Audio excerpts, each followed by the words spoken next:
Bonjour, c'est Fabien. Dans cette vidéo, nous allons voir comment installer un serveur DNS sur Linux.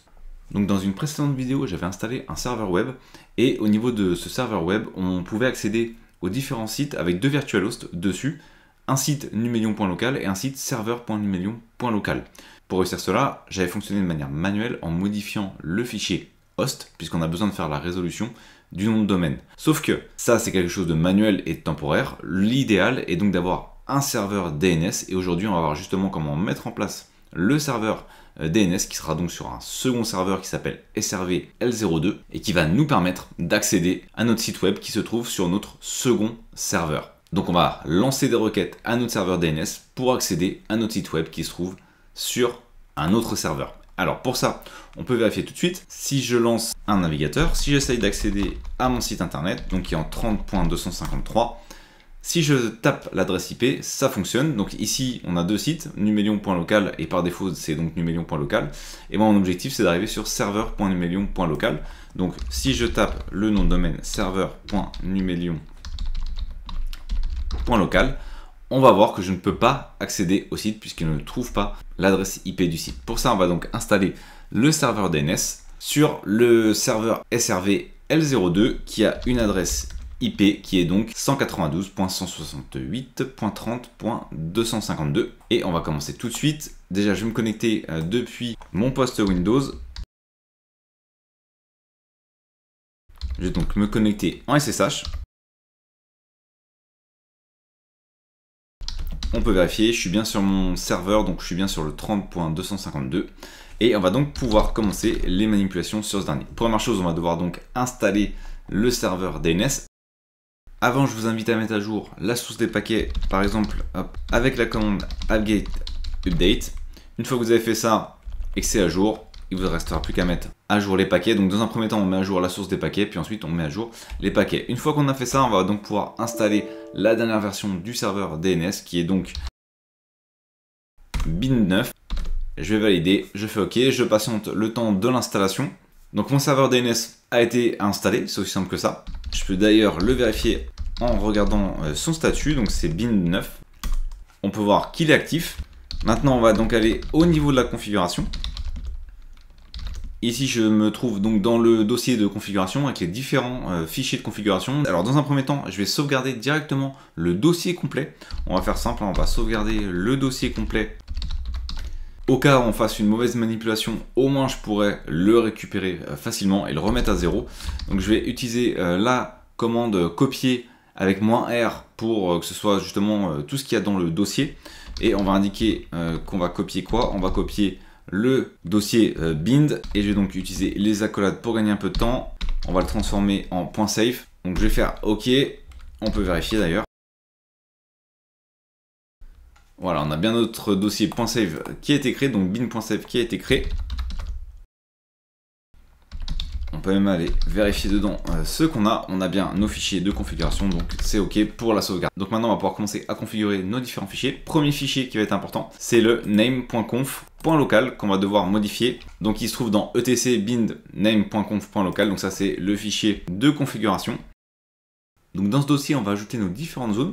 Pour ça, je vais devoir renseigner un nouveau dossier qui se trouve ici. Donc les informations pour accéder à ce nom de domaine vont se trouver dans le fichier qui se trouve ici. Je vais également créer la zone inverse. Autrement dit, ici, on fait la recherche à partir du nom de domaine, sauf que ici, avec la zone inverse, on fait la recherche à partir de l'adresse IP. Et donc pour ça, je vais créer également un fichier db.inverse.serveur.numelion.local. Bon, là, c'est un nom qui est relativement long parce que j'utilise un sous-domaine, mais après vous n'êtes pas obligé d'utiliser le sous-domaine, hein. J'aurais très bien pu utiliser que numelion.local. Au niveau du type master, donc en fait c'est une ligne qui indique que le serveur DNS est l'autorité principale pour cette zone. Et la dernière ligne update, c'est tout simplement pour configurer les mises à jour dynamiques pour la zone. Donc en gros c'est désactivé puisque j'ai mis non. Après on peut l'activer pour plus de simplicité également.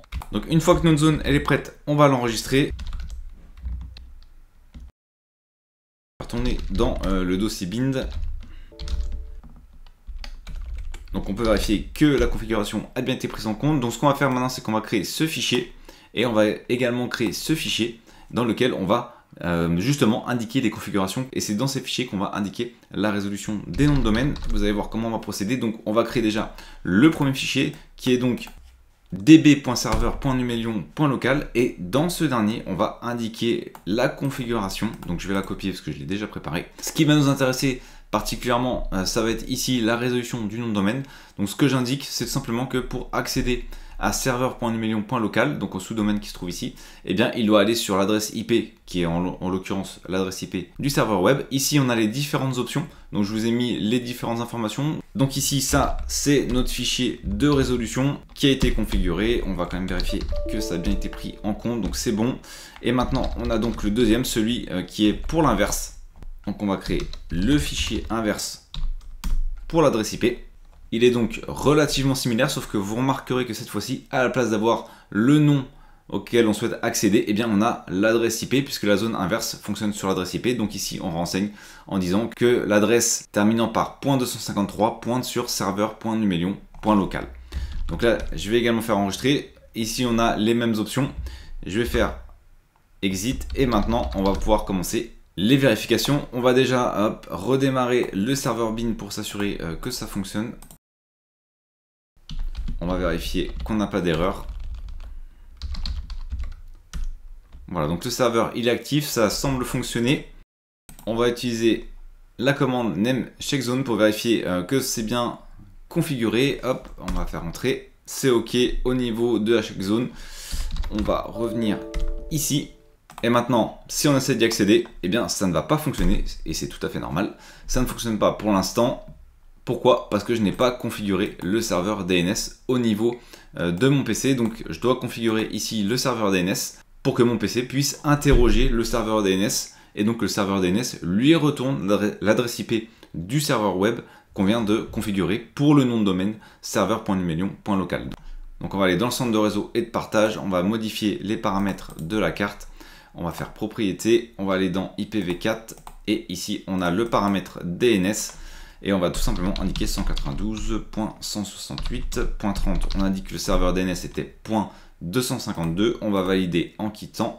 Et je vais donc fermer. On patiente le temps que les paramètres s'appliquent.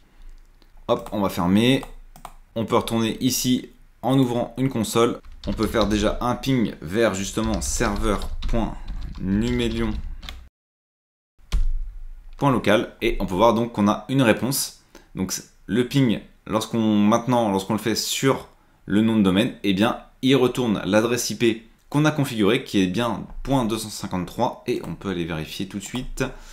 Cette fois-ci, si je fais entrer, eh bien, j'accède bien à serveur.numelion.local, donc je peux désormais accéder, grâce à la résolution du nom de domaine, grâce à mon serveur DNS, à mon site internet depuis un autre ordinateur. Donc mon ordinateur interroge le serveur DNS pour savoir où se trouve serveur.numelion.local, et mon serveur DNS lui dit qu'il faut aller vers le serveur web qui se trouve à telle adresse, et ainsi je peux donc accéder au site internet. Merci d'avoir regardé cette vidéo. Si vous n'êtes pas abonné, j'espère que cette vidéo vous donnera envie de le faire en cliquant sur le bouton s'abonner et en activant les notifications pour ne manquer aucune des prochaines vidéos. De plus, vous trouverez dans la description un sondage pour déterminer les prochains sujets. À très vite pour une nouvelle vidéo.